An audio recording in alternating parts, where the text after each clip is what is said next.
की बड़ी खबर जम्मू कश्मीर के अनंतनाग से सामने आ रही है। यहाँ पिछले 3 दिन से पीर पंजाल के जंगलों में छिपे आतंकियों की तलाश में सर्च ऑपरेशन जारी है। जम्मू कश्मीर पुलिस और सेना के जवान लगातार सर्च ऑपरेशन में जुटे हुए हैं। एनकाउंटर वाली जगह पर जम्मू कश्मीर पुलिस के डीजीपी और एडीजी भी मौजूद हैं। और 2 दिन पहले इन्हीं आतंकियों से मुठभेड़ के दौरान 3 अफसर शहीद हो गए थे, जिनमें से 2 अफसर सेना के और 1 अफसर जम्मू कश्मीर पुलिस के थे। जिसके बाद सेना और जम्मू कश्मीर पुलिस ने आतंकियों की तलाश में अपनी पूरी ताकत झोंक दी है। फिलहाल इलाके में जारी सर्च ऑपरेशन के दौरान दोनों तरफ से रुक रुक कर गोलीबारी हो रही है। और अनंतनाग के इन जंगलों में 2 से 3 आतंकियों के छिपे होने की खबर भी मिल रही है, जिनमें एक कोकरनाग का रहने वाला बताया जा रहा है, जिसका नाम उजैर खान है और उस पर 10 लाख रुपए का इनाम भी घोषित है। देखिए, उजैर खान के बारे में आपको बता दें, पिछले साल जुलाई में आतंकी संगठन लश्कर-ए-तैयबा से ये जुड़ा था और कहा जा रहा है कि अब ये भारतीय सेना के निशाने पर है।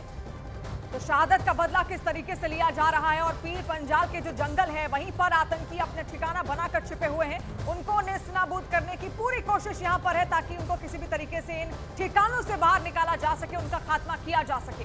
तो 3 दिन से लगातार ये सर्च ऑपरेशन जारी है, लेकिन आप समझिए कि भारतीय सेना के सामने परेशानी किस कदर आ रही होगी, क्योंकि किस तरीके से ऊंची ऊंची घाटियां हैं और जो आवाज आप सुन पा रहे हैं धमाके की, दरअसल ये वो रॉकेट लॉन्चर है जो लगातार भारतीय सेना की तरफ से दागे जा रहे हैं। ये दुर्गम इलाके हैं, कठिन इलाके हैं, जहां पर पूरा जो आप इलाका देख सकते हैं किस तरीके से जंगलों से घिरा हुआ है और इन्हीं का सहारा लेते हुए अक्सर आतंकी ऐसे ठिकानों पर ही रहना पसंद करते हैं, ताकि आसानी से उसका सहारा लेते हुए आतंकी गतिविधियों को और ज्यादा अंजाम दे सकें। लेकिन कोई भी चुनौती इतनी बड़ी नहीं है जो भारतीय सुरक्षा बलों से छिप पाए। तो ऐसे में देखिए किस तरीके से कोशिश लगातार जारी है और अब भी गोलीबारी चल रही है। आज तीसरा दिन है सर्च ऑपरेशन का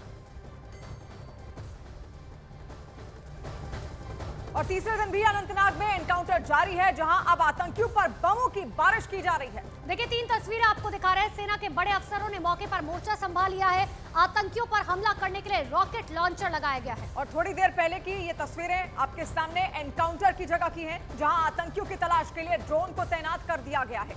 3 तस्वीरों के जरिए आपको दिखा रहे हैं सेना का सर्च ऑपरेशन लगातार जारी है। इजरायल की तरफ से जो ड्रोन लिया गया था उससे अब जो है कोशिश की जा रही है, जिसे हेरोइन ड्रोन बताया जाता है, जिससे कोशिश की जा रही है कि जल्द से जल्द आतंकियों को पकड़ा जा सके। और चलिए अब आपको बताते हैं कि आखिर आतंकी किस तरह से नई रणनीति पर काम कर रहे हैं, क्या है आतंकियों की मॉडस ऑपरेंडी। तो 5 से 7 आतंकी छोटे छोटे ग्रुप बनाकर किस तरीके से ग्रुप में काम यहां पर लगातार करते हुए नजर आ रहे हैं। ये आपको बता रहे हैं कि आखिर ये आतंकी जो है किस तरीके से काम करे। दरअसल जिस तरीके से शिवानी ने बताया कि 5 से 7 आतंकी है जो लगातार काम कर रहे हैं, कभी कभी 2 से 3 आतंकियों का सब ग्रुप बना लेते हैं ताकि आसानी से काम को निपटाया जा सके। और इसके अलावा किस तरीके से इनकी रणनीति आगे चल रही है, गाँव में ये नहीं रुकते हैं और न ही संपर्क रखते हैं किसी से भी, ताकि किसी भी तरीके से इनको कोई पकड़ ना सके। इतना ही नहीं, सिर्फ अपने हैंडलर के संपर्क में रहते हैं। जो जानकारी अब तक है कि हैंडलर से लगातार ये लोग कांटेक्ट में हैं। और इसके अलावा हैंडलर को मदद के लिए ये पैसे भी देते हैं, ताकि किसी भी तरीके से जो फाइनेंशियल कंडीशंस है वो सुधरती चली जाए। और साथ ही अगर किसी को शक हो जाए तो हैंडलर आसानी से संभाल सके। ड्रग्स तस्करी से फंड इकट्ठा बहुत आसानी से किया जा सकता है इन लोगों की तरफ से, क्योंकि लगातार ये लोग ड्रग्स लोगों को देते हैं। और इसके अलावा आतंकी गुरिल्ला युद्ध की नीति अपनाते हैं, लगातार गुरिल्ला वॉरफेयर की नीति इनकी द्वारा अपनाई जाती है।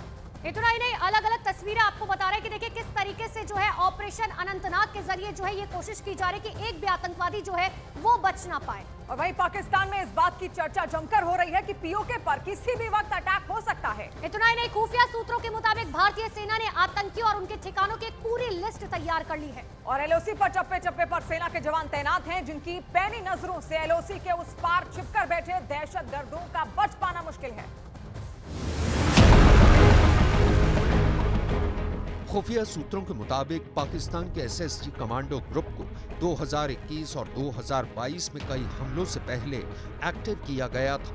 इस वक्त एलओसी पर चप्पे चप्पे पर भारत की फौज तैनात है, लिहाजा भारतीय सेना की पूरी घाटी पर नजर रहती है। लेकिन यहाँ जंगलों में घिरे कई ऐसे इलाके हैं जहाँ न बाड़ लगाना आसान है, न ही निगरानी। कई इलाके ऐसे हैं जहाँ निगरानी रखने के लिए एक बटालियन भी कम पड़ती है। एलओसी के उस पार ये वही इलाके हैं जहां बिलों में छिपकर पाकिस्तान के दहशतगर्दों की टोलियां घुसपैठ की ताक में रहती हैं। एक तरह से पाकिस्तानी आर्मी बेनकाब हो गई है।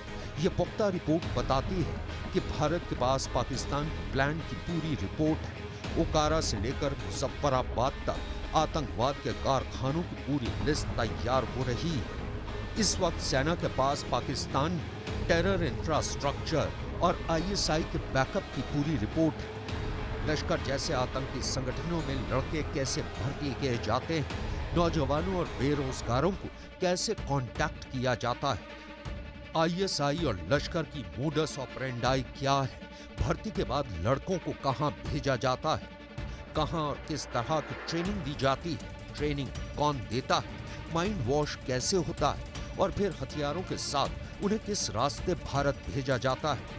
जाहिर है सब कुछ पाकिस्तान से हैंडल किया जा रहा है। इस वक्त आतंकियों को घुसपैठ के साथ जो हथियार पहुंचाए जा रहे हैं, उसके लिए करीब 300 राइफल और बाकी छोटे हथियार ड्रोन के रास्ते पहुंचाए जाने की रिपोर्ट है। इस वक्त सर्दियों से पहले घुसपैठ की बड़ी कोशिश लगातार जारी रहेगी, इसमें कोई शक नहीं, ताकि बर्फ पिघलने तक इतने आतंकी और हथियार घाटी में पहुंचा दिए जाए जो कई महीनों तक आतंकवाद को एक्टिव रखने का काम पूरा कर सकें।